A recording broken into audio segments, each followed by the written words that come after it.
What is up, everybody? Welcome to the Run Pure Sports NBA Hardwood Show. We are breaking down today's NBA slate for you guys here on a beautiful Sunday. We got NASCAR going on. I know people are sweating that out, having a good time, and got a bunch of NBA games. Should be a good time. I'm very much excited for it. Can't wait to break it all down. And we got Kurt here with me to break it all down. Kurt, how is your day going? And are you having a good weekend and pumped for tonight's NBA slate? It's good. Weekend flew by. I got the NASCAR on, got the college basketball on, soon to have the NBA on. Great day of sports, as it always is on the weekend days. Ready to get into it. Pretty good slate. There's like two games that really have no interest to me. There's some great spots on the later games, which where I'll be going. So let's get it. Yeah, there's a lot to definitely discuss today. There's a bunch of news that could change things. That is always why we say get in the Discord chat over here at Run Pure Sports. If you're not a member, use that code RPS15, get you 15% off. And that's where we break down some of this stuff. We talk about the Jamal Murray news. Obviously, we'll talk about it on the show, but when it happens in real time. So Jamal Murray, he is questionable. Brandon Ingram and Zion, both questionable, which is two huge pieces of news. And then in the late game, you got the Clippers and the Kings. You got Paul George and Norman Powell who are questionable. And, of course, that's a big piece of news because, hey, I would like to get exposure to those guys, but I could be locked out of spot. So it's a big thing to discuss here on this slate. Kurt, before we kind of dive into this slate and everything, how are you tackling the news on this slate? I really want to know the Pelicans news because we saw all their bench dudes get ruled out for the fight, like Alvarado, Najee Marshall, and Dyson Daniels, and I think that's about it. But so if even one of those stars miss, it's going to be a lot of just slam back. I mean, Jordan Hawkins we're going to play anyways because he's going to get a lot of the Alvarado minutes, and McCollum's out already. So, but I think if another guy's out, I think we'll definitely want at least two. Maybe throw in some. The guy from Virginia, Murphy. Yeah, throw in Trey Murphy there. And then I really don't I think Murray's going to play. I think this is I think these two teams kind of take this game playoff-ish, not really as much as you can the regular season. So not really paying too much. I think Murray is in. And then as far as I think that the Paul George thing, the late tag knee soreness, he'd kind of been playing a lot of minutes lately. I could definitely see him setting, which is going to bring in a low-owned, what I believe will be a low-owned Harden and Kawhi Leonard later on. Yeah, that'll be a huge piece of news. And, of course, you might be locked out of those guys. So just depends how you want to plan for that. That's something I know. When I get off the show and I'm running my, SaberSim stuff and everything, I'm going to try to figure out, hey, how do I get some exposure to them maybe late? And if it doesn't work out, what can I swap to? Those are little things, little intricacies that I try to work on, and I'm definitely trying to work on here on this slate. So I think there could be some really good pieces of news that do pop up. I do agree. I think Jamal Murray plays, and I do think this Pelicans game, I think it is pretty much an unknown on this slate. Like, I don't know who's going to play. Could be one, could be both. Good news, though. It's the early game, right? We will have that news ahead of time, so I don't really have to plan that much for it. I'll just wait for the news to come out. We'll probably get an update while we are on this show. So that's another important thing that we got going on here. And we got 4 games that lock in that 7 o'clock window. And then we have a 6 o'clock game, we have 4 at the 7 o'clock window, 1 at the 8 o'clock, and then 1 at the 9 and 1 at the 9:30. So with a lot of games locking at once. And I did say the 6 o'clock window because I'm on the mountain time zone. So I know we talk Eastern time zone here though. So Eastern time, 4 games will lock, and then we'll have a couple, probably 4 after. So that's something to think about when kind of rostering your lineups. Let's see who's hanging out with us in the chat today. We got Jake sweating NASCAR, 20K sweat. Jake, I think we all have a NASCAR sweat while the race is going on. So hopefully your drivers are safe. Hopefully no one has gotten not hurt. No one has gotten in too many accidents for you, so hopefully you'll be okay. Mal wants to know what props I'm on for today. I posted a little prop thread on Twitter, so if you want to go check that out. The 2 props that I like the most right now, I put them on my underdog bet. I have a parlay in there that's a 5 leg, and I got one that's it's a triple up, right? If you play $10, you win $30 off it, you 3x. It's Jeremy Grant, 23.5. I got his under, and then I have Michael Porter Jr.'s under at 18.5. And listen, if Jamal Murray got ruled in, would I love that line or ruled out? Would I love that line? No, I wouldn't love that line. But I'm taking a chance on that. I think it's worth taking a shot on. And the other day, I was sweating out Scotty Barnes. Scotty Barnes had RJ Barrett out, and I was like, this is definitely not good for my prop, and it still hit. So I'm riding the unders there. 2 unders, Jeremy Grant's points and Michael Porter Jr.'s points. And I got a bunch of other bets in there if you guys want. So go check that thread out. King of All Trades is talking about all the different guys that got suspended. So, yeah, we have a lot of guys that are going to be missing here. That's going to obviously help those Pelicans options, and it could increase those odds if Zion and Ingram are out. And, again, we will wait, right? We might get this on the show. We'll have to see. And then we got Jimmy B saying, what's up? What's up, Jimmy? Thanks a lot for hopping by. If you could hit the like and along with the others, I'm sure you've already hit the like, Jimmy. So please hit that like for us, guys. We would appreciate it. But let's dive into the games. Let's talk about it. Orlando, Atlanta is the first one up, and we have a couple pieces of news. Trae Young, he is out. He is out for 4 weeks. So this is going to be something that we are dealing with for a while here. We also have Banchero, he got ruled out surprisingly. Second night of a back-to-back in an easy matchup against Atlanta. Franz Wagner has to pop up as a pretty good value in some of these other options for sure. Kurt, we love targeting the Atlanta Hawks. I love targeting the Atlanta Hawks. I mean, I want to target them, but I'll admit, with some of the pieces of news we have, I don't know how much I love the Hawks. I think I like some plays. I like Franz Wagner. I think he's a pretty good play that you can get exposure to. I think Jonathan Isaac and Wendell Carter Jr., they're lower-owned guys that I think I'm okay getting exposure to. Same with Jalen Suggs, but I don't really know how to tackle this Magic situation because typically whenever I see the Atlanta Hawks on a slate and the best player on the opposite side is out, I typically want to play a lot of them. But in this spot, I notice I'm not. I notice I am playing a lot of Hawks because Trae Young is out. It's going to give a boost to Dejounte Murray, to Bogdanovich. Very big boost there. So break this situation down because I think it's a game that we're going to probably load up on a bit, and for good reason, but shockingly enough, it's the Atlanta side. It's not the Orlando side.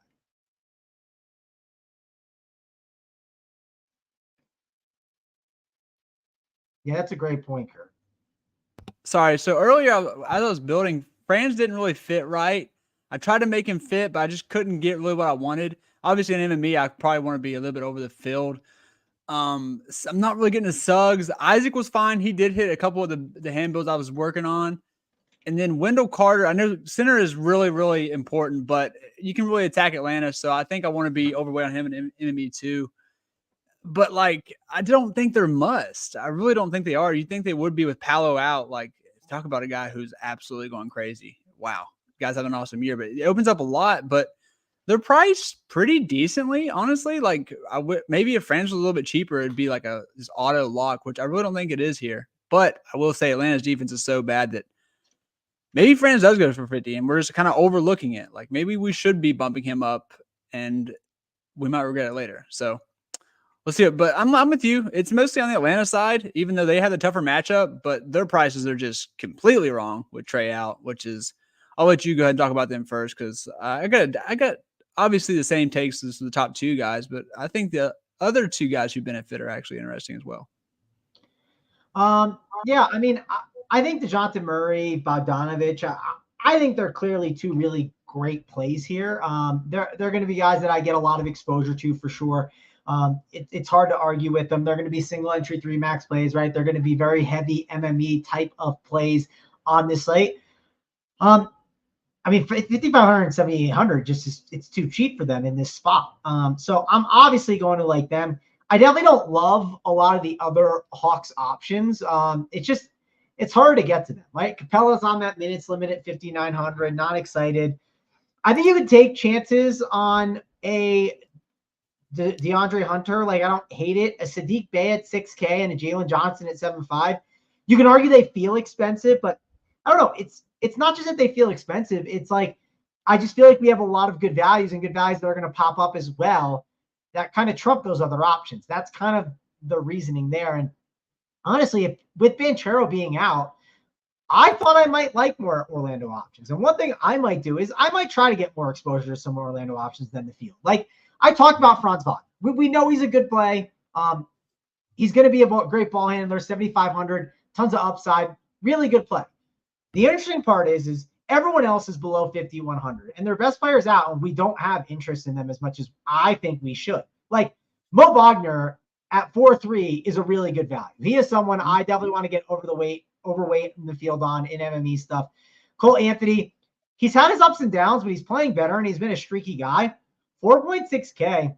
I don't know. You could see him play more minutes. That would not shock me. Jalen Suggs at 5K. There's a ton of upside there at that price still, especially with Banchero out. So I don't mind him. I just think personally, I don't think Orlando's getting enough love on this slate, Kurt. What about you? I'd agree. So this is a good point. I think depending on how aggressive you want to play, and obviously with MME, I think it's interesting to get overweight on Jalen Johnson and Sadiq Bey, not both, but one or the other. And then also get a little bit overweight on these other ancillary pieces for the Magic. So I think that's a very interesting way to look at this game from a GPP perspective. As single entry stuff, you're just jamming like probably both the Hawks, and you're considering Franz Wagner. But I think as far as large field stuff goes, I'd want to get overweight on the other two Atlanta Hawks guys, which will probably be unowned and who could equally go for 50 just as much as the other two could, especially a trade out. It just depends who gets hot between the two of them. And Jalen Johnson might not even get hot. He can just stuff the stat sheet. But yeah, that's basically, I love the call out on the two cheap Orlando guys, Anthony and Mo Wagner. We'll see what we do as we mess with stuff. I think that is a great, interesting way to get different though. Good call. Yeah, for sure. I mean, I think this game is just getting more overlooked than I thought it would be. So the one thing to argue though is what happens when all that news comes through, right? Because that is, I'm not saying I want to backload for it, but there are some really big pieces of news that could pop up for sure. And I don't know who's going to start, right? We'll just wait for that. I always lean for the 7:00 guys. Just kind of wait and then make an adjustment there. And of course, Okiki would be someone that would pop, especially in this matchup against Atlanta. And I could see more small ball lineups. Like I could see Franz Wagner play at the 4 or Okiki at the 4 instead of more at the 3 in this type of matchup against an Atlanta team. So yeah, let's kind of keep moving this thing along. Let's go over to the next game. Chicago, New Orleans. Let's discuss that. And of course, we're going to get this news at some point. Actually, let's do this, Kurt. Let's wait on that game. We're going to go to Denver and Golden State first. I just think it's easier because I don't want to break this down and then got to break it down again. Let's try and wait on that game if we can. But Denver and Golden State. This is a big game. It's on ESPN, right? I think Denver, they want to start winning games. I feel like they've been doing good, but they've lost. They had a really rough stretch before the break, and it seems like they want to, tighten the ship up. I think Jamal Murray plays in this game. He sat a couple games. It kind of made sense where he sat. I think it makes sense that he plays in this spot. The one thing I would mention, I think matters a little bit. If you remember Jamal Murray, and I can't remember how many times he's played in Golden State since, but that is where he hurt himself. Like that is the place where he ended up, I don't know if it was torn ACL or torn meniscus, whatever injury it was. That was the spot he did hurt himself. So I could see him sitting based on that, but I don't know. I'm assuming he plays. I'd have to go back and look and see. If he's never played, that would be shocking. I don't know. What's funny about that is we all know that like when he came back, he took so long because it was all like major psychological stuff. Like, and that's what he was taking Clay's advice. But I think that's an interesting point to bring in because if it was anyone else, like, oh, okay, well, it's not a big deal. But for him, obviously it was. So psychologically speaking, maybe it is. He's already questionable. Maybe he does that. I think that's a good point to bring up because again, we're not. He got shit for that. He got a lot of shit for that too. No, he did for sure. And we're going to have the news, so it doesn't truly matter. No. But I think if Murray is in, I don't like a lot of plays here. I think I don't mind Aaron Gordon's upside. I think 6'6" is a little pricey, but I don't hate him in the Golden State matchup. I think he's better if Murray's out. I don't like Michael Porter Jr. I think he's a good guy to stay away from here at that price. If Murray's in, it just doesn't make sense to me. The only guy I really want to consider is Jokic. Jokic at 11.6. The question is, do I have enough value to play Jokic? Yes, I think we have enough value to play Jokic. So I would be interested in that. So, yeah, I think that's how I would go with that. Golden State, we should talk about that. Draymond Green at 6'2". I think Draymond Green, it's definitely a tough matchup, right? Because he's going to be stuck defending Jokic and putting a lot of energy. I like to think of how can things go wrong. One thing that can go wrong for Draymond is foul trouble, but they are going to use him. They're going to want to put him on Jokic as much as possible. He has upside at the price. I think there's better plays, though, in this range, so I doubt I'll get super excited about him. Same with Kuminga. Same with Podziemski. It's just seems hard to get to some of these plays. I think you can make a case that they have ceilings at the price, but I just don't think the Golden State guys are guys to get that excited about, especially when we have this New Orleans game. That could be a good one. The one that we just talked about. A lot of good plays in that Atlanta game. I don't know, Kurt. I think this is a game that I want to be lower on overall. How about you? Yeah, so for the MMA people, I think everyone in this game is just fine. Like everyone's okay. If you want to get field level or just completely X out some of the guys, I think that's okay.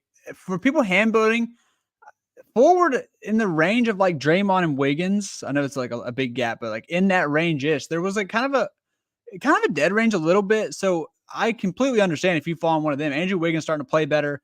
Draymond Green can always have upside if he does stay out of foul trouble. So I'm cool with that as like a last piece in for those hand building. If you're probably going to fall in that range if you're building how I did, and I don't mind going one of them. Like maybe I've been saying it for like a year now, but do you think Wiggins is back to being above average, I guess? I mean, he's strung together a couple good games now. Oh, shit, we got a wreck in NASCAR. Oh, William Byron and McDowell. William Byron just got in an accident. Well, I don't know if I don't mind They're that. fine. They look fine, I think. Well, yeah. I mean, we'll let the NASCAR people tilt that in the Discord chat, which people love to tilt in the Discord chat. They were tilting earlier today for sure. But yeah, I mean, I think overall, like this game, like Wiggins, like, okay, he's 5-1. Could you make the case he has a ceiling at the price? Sure. But there's just too much volatility in the minutes for me. Like there's going to be like, for instance, Trey Murphy, Herbert Jones. It's just going to be better. Oh, yeah. Oh, God. That are going to pop up. There's really good plays in this Charlotte-Portland game. Like, I don't know. I have trouble getting to win Andrew Wiggins today. And this game just seems a little tougher when it's not like there's just one good spot on the slate and everyone's gravitating towards that. There's a lot of good spots on the slate. So I think that's kind of one of the issues that I run into. I try to think of the outcomes, right? And what is the possibility that an Andrew Wiggins is on the winner compared to some of these other guys? Just seems tougher. So I doubt I'm going to really get to this game much. I'm not going to set like a max on the game or anything, but I'm definitely going to think a little bit about it. When I look at that game ownership wise, I'm assuming I'm not going to have that much. And in single entry big max stuff, I just don't think you're going to get to anyone here except Jokic in my opinion. Yeah. All right, let's move this thing along to the next game. Again, we're waiting on the Pelicans game. We're going to go to OKC in Houston. This game starts at 7. Not a game where there's a lot of injury news to get excited about. I mean, the only real news in this game is Tari Eason has been out, right? And that's it. Like, these teams are fairly healthy. They've gained Jalen Williams back. You can make the argument, Shai Gilgeous-Alexander. I think Shai Gilgeous-Alexander, he's a solid play, but he's more a solid play because he's just a stud that has upside, and we might have value to get him, right? And just get his raw points. I don't see this as a just jam SGA. It's an amazing spot. So let me mention that. I think that's how you play SGA on this slate. Şengün at 8,500. I don't hate it, but I think there's better centers that you can get to. I think as you gain value, you might gain more Şengün throughout your lineups. Like if you gain value on these Pelicans, especially at the forward spots, that'll be interesting. But also, counterpoint, if those guys are out, or at least one of them, well, that could be a boost to like a Valanciunas and some other options on the Pelicans. So I don't know how much Şengün I'll really get on this slate. I do think matchup-wise, he can bully a Chet Holmgren very easily and do whatever he wants. Fred VanVleet, 6,900. That price feels too cheap if you think he's back. I think he's going to be lower owned, so I don't mind taking a chance on that price tag of 6,900 for the ceiling that he has. Jalen Green, not that excited about him. Jabari Smith, I always talk about it. At low ownership at 6,500, he just has a huge ceiling. He put up 55 the other day. Just one of those plays I think you can make a case for. I don't love him here personally, but that's the argument you can make for him. On the OKC side of the ball, I don't hate Chet Holmgren. I think he's got upside at 7,400. Jalen Williams, I agree at 7,100. He has upside. And Josh Giddey. The rest of the guys, the Haywards, the Dorts, the Wiggins, I don't want any exposure to them. I think they're unnecessary plays. I think it's a bad use of your cheap options. I think you really just want to stick to Giddey, Jalen Williams, Holmgren, and Shai Gilgeous-Alexander. The guys Giddey, Williams, and Holmgren, they're mainly MME type of plays that are just trying to be contrarian. And then Shai Gilgeous-Alexander, it's mainly just a raw points kind of play. What do you think overall in this game? Because I think in this 7 o'clock window, there's 4 games to look at, and 2 are really good, and 2 are not as great. That's kind of the overall look for me. Yeah, so I think you broke it down perfectly. I don't need to elaborate, but what I will say is this. these first or the Golden State game, the Denver game, and then this game, Houston and OKC, I think are really good real life games. But I think we have way better fantasy games. Like I think these are two young teams. Both are like exceeded our expectations as far as defensively. I think they both take this as a pretty serious game, and they're both both these teams are completely healthy. Or so like why? There's no need to mess with it. I agree with everything you said about Giddey has upside, like Chet has upside, but I mean, there's better spots, guys. So much better spots. Yes, and we have Petty Theft in the chat saying I don't game anymore. Petty, I don't play Call of Duty anymore. I don't know if there's any Call of Duty guys out there, but I am done with that game. It looks so cool. Like I see clips, I'm like, damn, this looks so cool, but I'm so bad at it. But it looks dope. It's not cool. The game sucks now. I'm sure some people will chime in and some won't care what we're talking about, but Call of Duty sucks. Only game I play right now is League of Legends. League of Legends is fun. I like playing that, and I love the DFS sweat for it too. The DFS sweat is fun. So if you like League of Legends DFS, Rub Pure Sports is the place for you. We always are talking about it in Discord, and great playbooks and content over here. So use that code RPS15, get you 50% off. And also, please hit that like and subscribe to the channel, guys. It helps us out a ton. Let's see. We're gonna skip the Chicago New Orleans game fully, just because I think we're gonna get an update in like 15 to 20 minutes. So I think it makes sense to skip it. We got 3 more games to discuss, so we'll break those down, and then we're going to circle back to that game on this 8-game slate. We might even touch upon some of the FanDuel stuff. I know we got some of those games there. I don't think we have it on. Oh, no, we do have it on this slate. The Sacramento and Clippers game is on the DK slate as well, so we'll touch on them all. Let's go to San Antonio and Utah, Kurt. 2 games that you could argue they're on the list. They're on the list of teams to target, right? I'm always interested in targeting the Spurs, especially with guards. And I'm always interested in targeting the Utah Jazz with guards and other options. It's just a great DFS-friendly game. Now, let's talk about the price tags.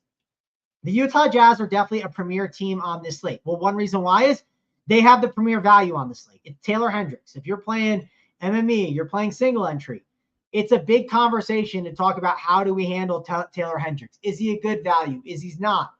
Played 16 minutes against Golden State. Then came back from the break, 26 minutes against Charlotte, and started. So he's a really big talking point here. The other Utah Jazz, Lauri Markkanen, 8,200.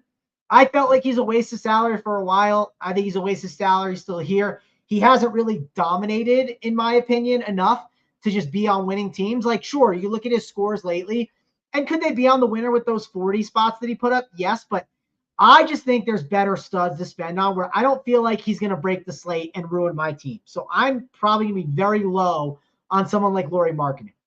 Now, these mid-tier guys like Colin Sexton, 6,500. The Colin Sexton experience, it's an interesting one. You can get 56 like you got against Golden State, or you can get 26. That's similar to someone like Jordan Clarkson. For me, when I play the Utah Jazz, Kurt, I go in and I like to set some rules. Maybe the rule is max 1 of Jordan Clarkson or Colin Sexton. Or maybe the rule is max 1 of the Utah Jazz. I think max 1 of the Utah Jazz is hard on this slate with someone like Taylor Hendricks because he's just a premier value. I'm going to keep it max 2 Jazz, I think. Maybe I'll consider max 3. I'm going to run it with both and then see what happens. That's, I think, a really good way to handle these teams that we don't know the answer to. Like, I think 4 is way too much. I think 3 you can make a case for because of Taylor Hendricks. But I think 2 is going to be the number that I get to. I'd be curious, what is your number and how do you rank these guys? Like Keontae George, he's another interesting one that could do well. Also, could bury your lineups if he doesn't get the right rotation. Same with someone like Jordan Clarkson. It's just very up in the air where at their prices, there are so many options that can have ceiling games that you need to get kind of a piece of these options. But on top of it, you don't want too many, so it just sinks your full ceiling of your lineup. What's your overall thoughts on this Jazz side? And then we'll shift on over to the Spurs after. Yeah, that's a phenomenal point, Kurt. God dang it, mother of. Anyways, you can use the mute button on StreamYard that tells you when you're muted. You know that, right?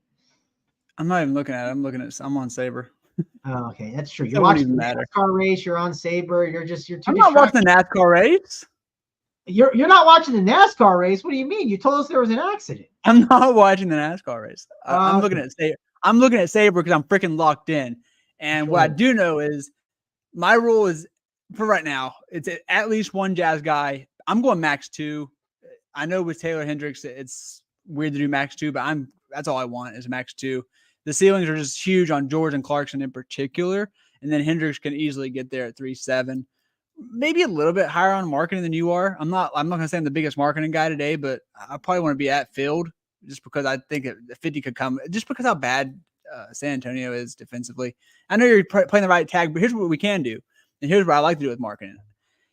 If George is out, I like having enough to upgrade to Kawhi Leonard instead of marketing. If George plays, I like making the decision of, okay, playing a very extremely low-owned George, assuming that he's not on a minutes limit or anything, or just keeping marketing. So I like the flexibility that it gives you there, and then plus the low ownership. There's really no one else to consider besides those guys on the Jazz. I mean, unless I'm not going to play Sexton at 6.5. I think that's priced correctly. That's pretty much it for me. Kessler's minutes are down, even though he's still a fun GBP playing like 150 max stuff. But yeah, that's about it. I mean, that's someone else I'm missing. We very much disagree on Sexton, I think. You like Sexton? I think he's got a huge ceiling. At 6,500. Yeah. If I told you could have 40 DK points from Sexton at 6,500, I would want that now. I wouldn't say it's for sure on the winner, but I'd feel pretty good about that. And he can get 50. I mean, it's the Spurs against guards, right? Like the problem that you have with the Spurs is Spurs against guards is great. So Keontae George, Jordan Clarkson, and Colin Sexton. I mean, I think they have the ability to do really well. I don't mind making a group a max of one of them. I don't think it's crazy. I don't think you need to have a rule to have at least one, but Keontae George has upside. I think all these guards, there are just certain matchups, and yes, it's baked into the projections, and that's why they're getting pushed through. But let's say you like these Jazz options and you want to take a chance on them. I think that's fine, but you just have to watch how many you play and how you play them. I think that's a really important note with the Jazz. I think Sexton's fine, and I like your point. He definitely has the best floor out of the 3 guards, but I'm still not playing him. I don't like him today because I feel like you're saving $1,000. He does have a ceiling, but the other guy also had the same ceiling, if not a little bit better, and you're saving like $1,000. But I agree, floor wise, he's definitely the safest of the option. But fuck Colin Sexton, respectfully. I mean, we disagree, but that's okay. I mean, we definitely obviously like Hendricks. I think that's a key. Hey, I gave you. He's the safest floor. That's a compliment. I mean, you didn't compliment him that much, Kurt. I'm being honest, but I do want to mention John Collins. I think at 6,300, he's not a bad play. And a lot of these Jazz options pop on FanDuel as well. For any of the FanDuel people, these are guys you're going to get exposure to for sure. But I just want to be careful with how I get exposure. I'm going to keep harping that point home. I think if you looked, let's say you looked at all the people's teams today, you'd probably notice way too many people play 3 or 4-man Jazz stacks. I think that's where people are hurting themselves in multi-entry tournaments. And I like when people are making mistakes like that. You know what I mean? I wish I was playing people that were making all those mistakes everywhere. Not everyone is, but we're trying to help you guys out to tell you, hey, I think that's a mistake. If you have a different opinion on it, let me know in the chat. I'm certainly happy to talk about it because I think it's an interesting talking point on this slate. Let's shift on over to the Spurs, though. A lot of good options on the Spurs. For one, Victor Wembanyama, he is showing his upside. He is absolutely insane. I believe he had in 7 minutes, he had 37 DK points the other day or something insane. I just think right now he is an automatic you got to get exposure to in MME. You want to consider him in pretty much any format, especially a matchup against the Jazz. You're not worried about his minutes limit. I know everyone was worried about that minutes limit, and Popovich took it off for a while. So I think that he's a really good play that we need to be considering for sure. I think Jeremy Sokan, Keldon Johnson, and Devin Vassell, all these guys are similar to the Utah Jazz, where if you look at their prices, 5,400 on Sokan, 5,100 on Keldon Johnson. I think both those guys have the ability to get there. The real question is, do I want to play them together, right? I think you could set a rule on that. I think you want to consider how many Spurs you're playing. I think Devin Vassell and Trey Jones, similar to that. They both have upside, but how many am I playing? I think it's a similar situation to the Jazz where you don't want to play too many of them, but you want to get exposure to them because of the upside that they have. So, Kurt, how do you want to handle the Spurs with someone like Victor Wembanyama, who is a great stud, and some other options? This is going to pain me to say this. Okay, first of all, I've been playing Wembanyama since he was 16 years old playing for Asvel. Okay, I love this kid. I'm going to be slightly under the field, just a wee bit, because like you're not getting them 35, 36 minutes. You don't need him from Wembanyama. He's literally a 50,000 fantasy point per minute guy. But if you just do the math, just simple math here, he's been what, 1.7 fantasy point per minute guy? Times that by 31 minutes. He's not going to kill me if he goes for his average. So I want to be slightly under the field, and I want to have about almost just near there in case he does go absolutely ballistic with the stonks. As far as the other guy goes, like Shoshan's fine. Keldon Johnson, probably my preference, but I can't really give a reasoning why. I just like Keldon Johnson as a player. 5,100 seems fine. Much like the Jazz, I do like the Jazz other guys more. But would I be surprised if one of these Spurs guys hit the winner? Absolutely not, especially one of the cheaper guys. Trey Jones, I'm probably a little bit lower on than what our projections are showing, but not too much. That's really about it for me. I don't want to play with Malachi. Devin. I'm viewing Devin Vassell just like same thing with Sexton. Fine, but like, do I really need to pay that much when I had their teammates cheaper with almost the same ceiling? No, I don't think so. All right. Well, Victor Wembanyama will make you pay, Kurt. I will be over the field. I'm going to have the field. Why am I going to be paying? I'm going to have almost. You said you're going to be slightly under. That's not going to kill me. Slightly under. It's not going to help you, Kurt. It's not going to help you. Not going to kill me. To be honest, can't play I can't play a 30,000 man pool. I can't do it. I won't do it again. I'm going to take a stand. Okay, I'm going to take a stand. I'm just letting you know. I will be overweight. It's a win for me. I think he's a great play. If my son has a quadruple double, I won't be mad at it. He's worth losing money if I see him do well. I love that. I love this. I love this guy. Okay, I love him. Well, love him. You don't love him enough if you're going to be under the field. I don't believe you. So it is what it is. I like the other guys more. Someone's asking why I'm wearing a wool cap. Well, one, I'm representing Run Pure Sports. Two, my girl Taylor above me, she is wearing a wool cap, so I want to be just like her. And it's still wintertime, man. I mean, I'll admit it's a little warmer out today, but I don't know. I like the wool cap. It's been good right now. So rocking the Run Pure gear. If you want some gear, go get it in the store. We have more than wool caps. We don't have this anymore, the limited edition Showdown sweatshirt, but we got a ton of other cool gear in the store for you guys. Again, I like this game. It's a great game. Just got to kind of figure out how to play it. Let's go over to the next one. Let's go Charlotte and Portland here. Charlotte and Portland is definitely an appealing game to discuss on this slate. I think it's one we want to get exposure to for sure. But I feel kind of similar to this last game. I want to think about how I play them. I don't want Jeremy Grant and DeAndre Ayton on teams together and some of these guys. I want to kind of think about how I play them. I also think both these teams suck. Now, this game could be really competitive because it's just two bad teams going against each other and not a lot of defense played.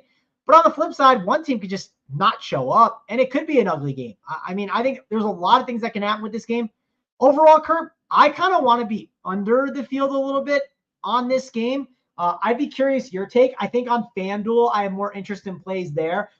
Amichik is a really good value over there. So that's one guy that I would like to get to. But on DK, I think I'm going to be lower on some of these guys. I mean, I think if I had to pick a stud on Portland, it's probably Anthony Simons at 7,600.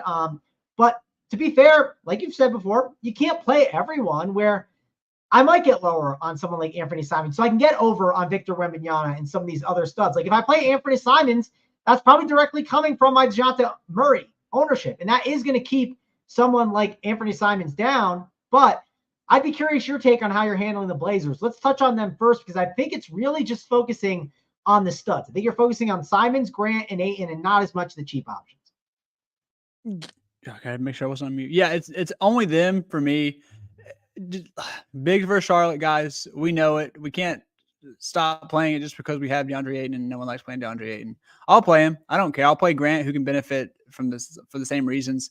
Simons feels like the safest with the best ceiling, honestly. So just all three. If I had to rank them, give me Ayton, Simons, Grant. And then I don't really want to mess with the value. I know Chris Murray's popping, and that might hold true depending on what the Pelicans news is. Maybe I do end up with a little bit more Murray if both the studs played for New Orleans. I love Vasi Micic, but he's taking up a guard spot. I really need my guard spots today, so I can't do it. I hope he goes off. Trey Mann, so the four. I just can't do Trey Mann, bro. I can't do it. He's still priced to play for the ceiling in this game environment. Like absolutely, like sub 6K this game environment. Have all the issues he can handle, but he's just a cuck, dude. I'm sorry, but for those of you out there, if you do go, I'm fine with that. I'm curious what you're going to do with Trey Mann because the total is nutty. I'm sure he's not really going to hit much stuff from what I'm seeing right now, but maybe for the hand builders, he'll be pretty popular. So what do you think about Trey Mann? I think Trey Mann is definitely an MME. He's more of an MME type of guy if you're looking for a contrarian option. I think Micic is going to be super high owned on FanDuel specifically. He's just cheap over there, and it makes a lot of sense and helps fit the construction. Cody Martin, I think similar too. I think you're going to see Charlotte ownership a lot higher over there. Trey Mann, I had unders on him when I looked at everything. I like the under on points and the under on assists. But I do understand the ceiling that he has. If he's going to be 5%, I wouldn't hate being even with the field on something like that, right? Just at low ownership. But he is someone I definitely don't want to be overweight on, especially if it's like, a 15 or 20% play. Like, I think that's just wrong at that price. So that's kind of how I'm handling him. I'm MMEing today. If I get a little bit of exposure, it's got to be small, and I don't want it to be much. Someone mentioned Bridges in the chat, overpriced but sneaky. Yeah, he could definitely do well in this spot. Like all those studs can. Like they have ceilings that they can show. Like DeAndre Ayton shows the ceiling at times. I just want to make sure when I look at all these plays, like when I go and Saberson, I'm going to look at the ownership on these plays. And let me do that right now. Let me go and look at what ownership do we have on the plays in these games. I think that's helpful in some of the decision making. And we have currently Chris Murray looks like he's getting ownership. I don't think he's a great value at his ownership. I think there's better values you can get to. Jeremy Grant at 16%, that just still seems too high to me. Anthony Simons at 15%, Ayton at 13%. Just all feels too high to me. So I'm not super excited about someone like him.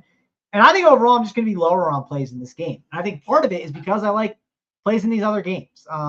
If I play any of those studs like we talked about, the Aytons, the Grants, the Simons, I think it's a max of one type of situation. That's just kind of how I'm going to handle it and then move on. I just don't. And there's good plays within the game, but I think that Spurs and Jazz game is just way better. And I think there's way better spots that are going to emerge based on some of the news. Like we're waiting to see when this news is going to come. Obviously, we're just kind of waiting around. And we're going to talk about it here in probably the next 5-10 minutes when we at least get an update on the Pelicans. I assume the update is going to be coming here pretty shortly. So actually, we did get the update 9 minutes ago.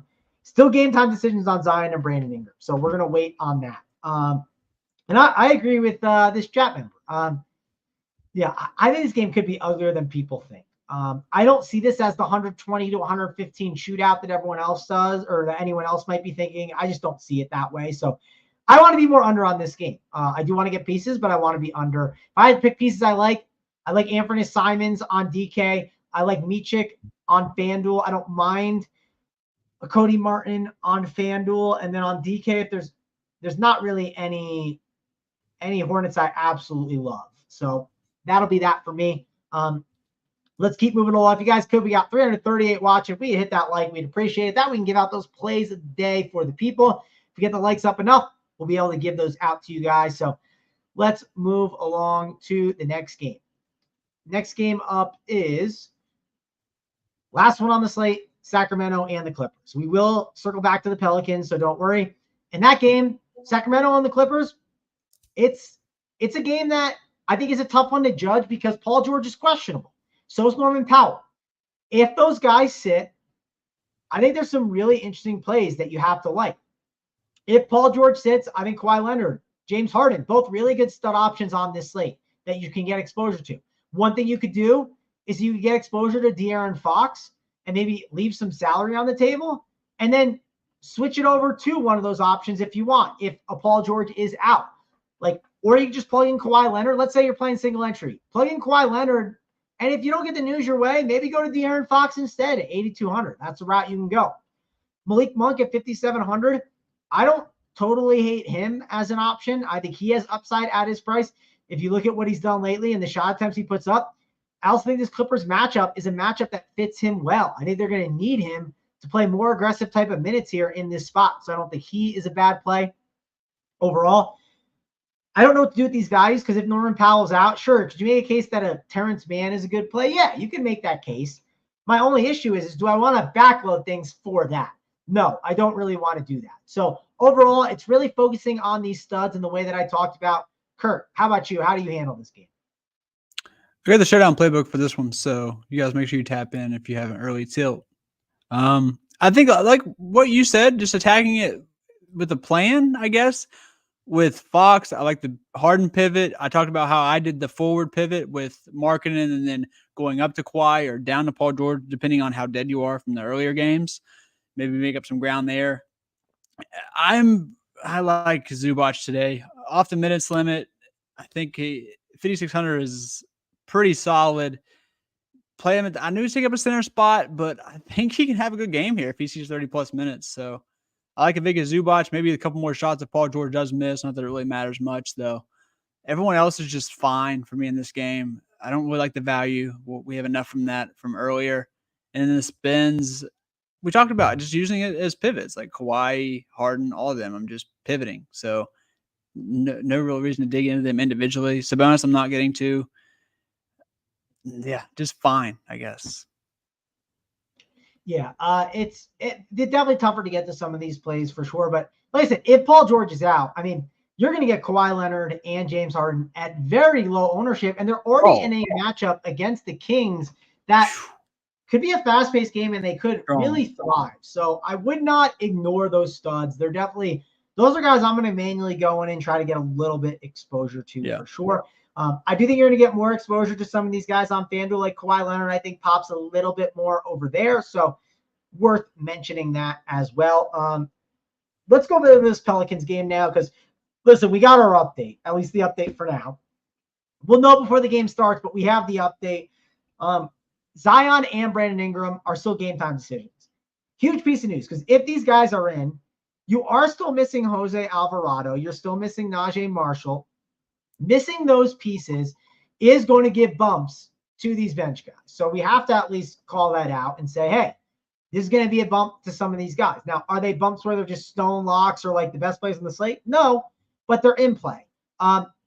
Let's say both these guys, or let's say at least one is ruled out. Obviously, you would like Zion or Ingram. If Zion's out, you like Ingram. If Ingram's out, you like Zion.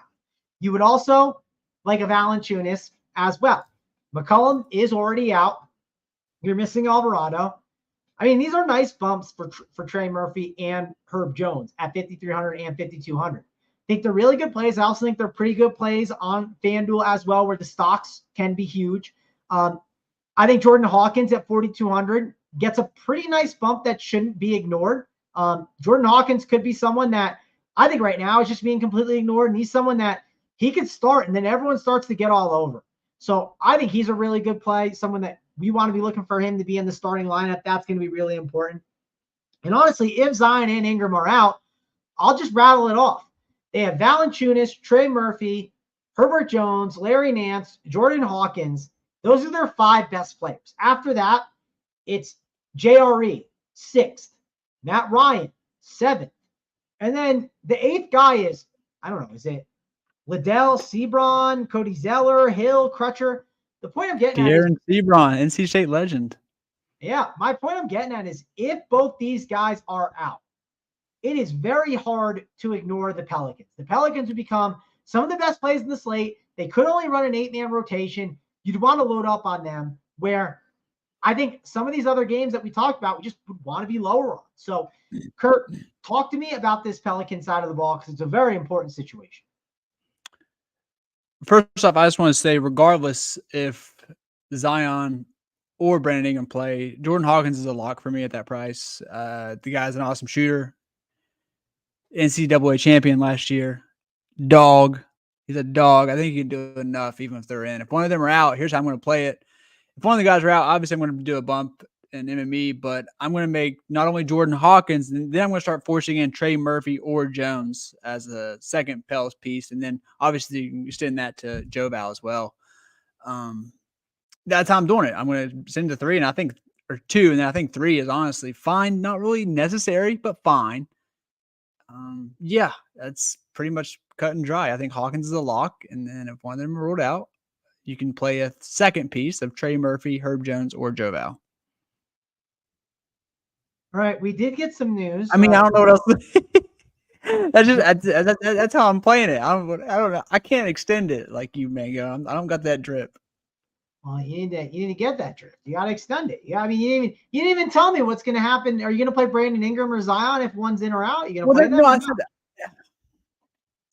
I should. I know I should. And MME, I'm going to make sure I'm over. But like in my hand builds, I don't know. I like the other 8K stronger, even though I feel like they probably they're missing CJ. They're missing CJ McCollum. I do know. I know. CJ and Zion. You wouldn't like Brandon Ingram in that spot? I would like him.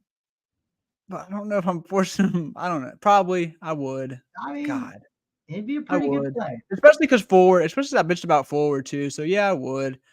I guess I just didn't want to admit it, but I would. So maybe it would be 3. Would it be 3 Pels for you? I mean, I'm definitely gonna. I talked about this. I'll go through the list again. I like to stress these points home when it happens. But let me stress this: if both guys are out, and let's say one is out. I'm only going to say one's out. Okay. Okay. Yeah. If Ingram, let's say Zion's out and Ingram's in. Ingram, Valanciunas, Trey Murphy, Herbert Jones. Okay, that's 4 guys. And let's say Hawkins, he probably starts. Their bench is Larry Nance, James Robinson, Earl. Okay. Then it's Matt Ryan. It's some dude named Crutcher, Hill, Liddell, Sebron, and Cody Zeller. The bench guys are 2 centers, I said, Kurt, right? Or centers and forwards. Right, yeah. How on earth would you not be playing Brandon Ingram? You would. I just didn't want to admit it, I guess. Like, I'm stressing how this is probably, there's a good chance this is an 8-man rotation. My thought is I think Matt Ryan is the guy that emerges, or Sebron, one or the other, but like, I don't know. Is Sebron even up? I could be shot. I wouldn't be like, he got, the last thing I saw on 224, the Pelicans transferred Sebron from the G League up to the NBA team. So he is up, I guess. So that's, I mean.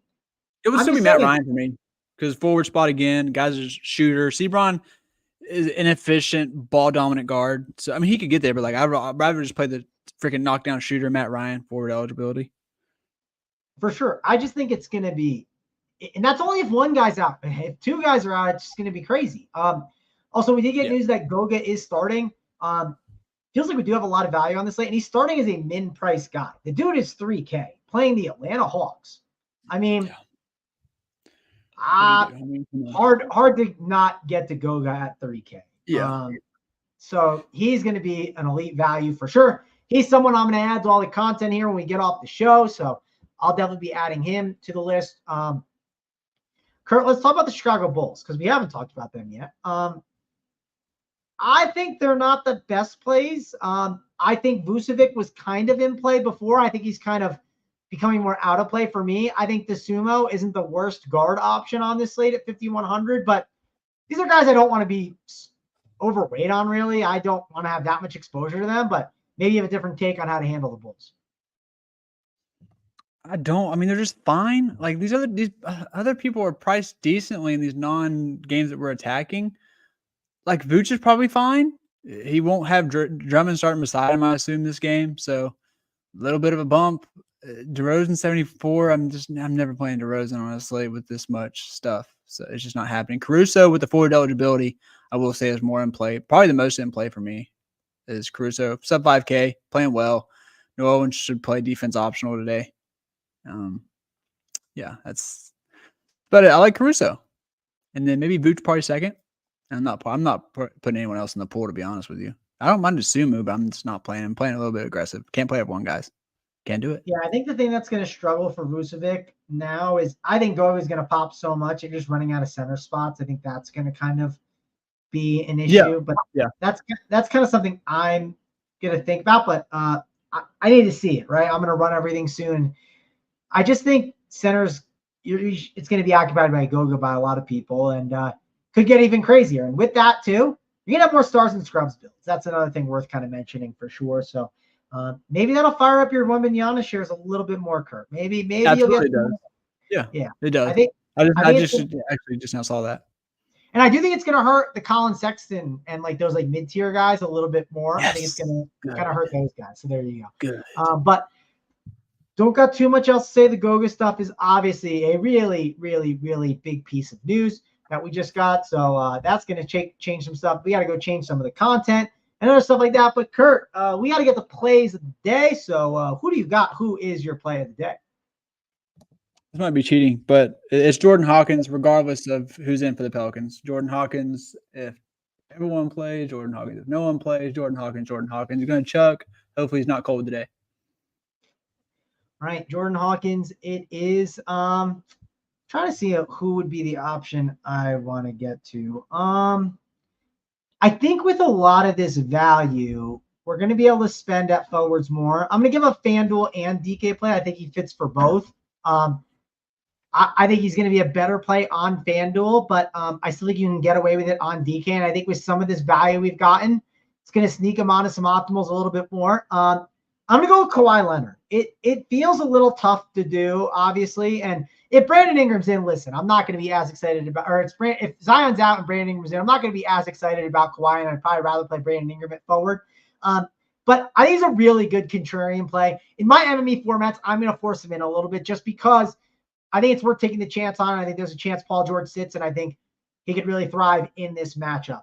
But obviously, if it was Brandon Ingram or Kawhi Leonard and Zion was out, it'd be Brandon Ingram every single time. So I just want to kind of call that out. But I think with some of the value we gained with Goga, I think there's some options we can get up to spend to that maybe you couldn't before. So we'll go Kawhi Leonard as the play of the day. But thanks a lot for joining me, Kurt. Any final thoughts, and then we will get on out of here. Next week, we might be doing the show together, right? At the house? Oh, I guess you're right. I wasn't thinking about that. Yeah, I think side so. by side. We can hold hands while we do it, maybe. Yeah, I forgot that I might have to do the show here. So that's we're new to the Sunday format, so I think that was played a little bit of a factor as well for sure. But I fly in at 1, so plenty of time. I don't even know. I haven't booked my flight yet. So Jesus Christ, man, gone. Well, I'm happy I didn't because all the stuff that changed with the Wednesday house. Oh, God, yeah. Ran pure there. So, all right. Thanks a lot for joining us, guys, here on this show. For me, Mangone, and Kurt. We'll see you guys later.